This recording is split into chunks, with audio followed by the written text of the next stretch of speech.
1 gram 1 மாதம் அப்படின்னு சொல்லிட்டு உங்கள் சேமிப்பு செஞ்சுட்டு வரீங்களா? Which is very very குட்ங்க.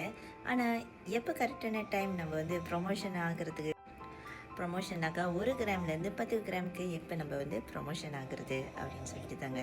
So நீங்கள் 1 கிராம் 1 மாதம் அப்படின்னு சொல்லிட்டு சேமித்து பண்ணிட்டு வந்தீங்கன்னாக்கா, அடுத்தபடியாக நீங்கள் 10 கிராம் சேவிங் ஆயிட்டோன்னே அந்த 10 கிராமை நீங்கள் வந்து விட்ரா பண்ணிடுங்க.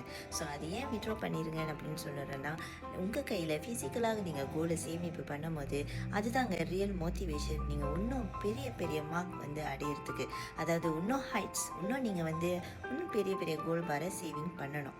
ஸோ அப்போ தான் உங்களுக்கு அந்த ரியல் பெனிஃபிட் வந்து உங்களுக்கு கிடைக்கும். ஏன்னா பெரிய பெரிய கோல்ட் பார் நீங்கள் சேவிங் பண்ணும்போது உங்களோட ப்ராஃபிட் மார்ஜின் வந்து இன்னும் அதிகமாக போகும். 10 கிராமை விட்ரா பண்ணிட்டீங்கன்னா அடுத்தது நீங்கள் 50 கிராம் 100 கிராம் அப்படின்னு சொல்லிட்டு உங்கள் சேமிப்பை வந்து அதிகரிச்சுட்டு போயிட்டே இருக்கலாம். ஸோ உங்களுக்கும் கோல்ட் சேமிப்பு பண்ணணுமா?